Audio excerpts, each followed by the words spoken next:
What if I told you Phantom Blade Zero is going to be S-Game Studios' Elden Ring? Sounds crazy, right?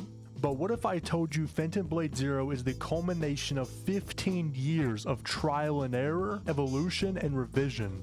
This game did not start as a pitch in a boardroom for a viral game. It started as a game created 15 years ago called Rainblood: Town of Death, a turn-based RPG game set in the same world as Phantom Blade Zero. There were also two other games made by the S-Game studio that were set in the same universe as Phantom Blade Zero, those being Rainblood 2: City of Flame, a turn-based RPG, Rainblood Chronicles Mirage, a 2D action hack and slash. This means that the world, the characters, the story, and the lore is not something that has been rushed or made quickly, but is instead the culmination of 15 years of stories all set in the same universe. Phantom Blade Zero is an action-adventure game with a style the creators call Kung Fu Punk, which is a blend of Chinese martial arts fantasy mixed with steampunk technology and topped with like a dark atmosphere. Like, what in the world is that? Instead of hopping on the Souls-like trend, the game developers have made it very clear that the game is not a Souls-like,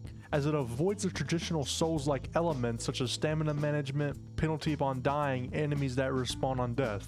And even though I'm a huge fan of Souls-likes, I really respect this. The studio is not wanting to make or even label their game as a Souls-like, and to me that makes it feel like they are truly trying to make something original, and the studio is trying to make a game that they actually want to make. In the game, you play as a character named Soul, an assassin serving an organization known as the Order. Soul is framed for the murder of the Order's patriarch. A bounty is then put on his head, and eventually he becomes gravely injured from the manhunt. His life is then saved by some mystical healer with a makeshift cure that only lasts 66 days. So in this game, you have 66 days to either find a permanent cure, or who knows what happens. Maybe the game will have multiple endings. In the game, you have access to 30 primary weapons and 25 secondary weapons. And it's not like these are just some reskins with similar movesets. It is looking like these weapons have their own unique playstyle and sometimes unique mechanics. For example, in the Sony State of Play that just released recently today,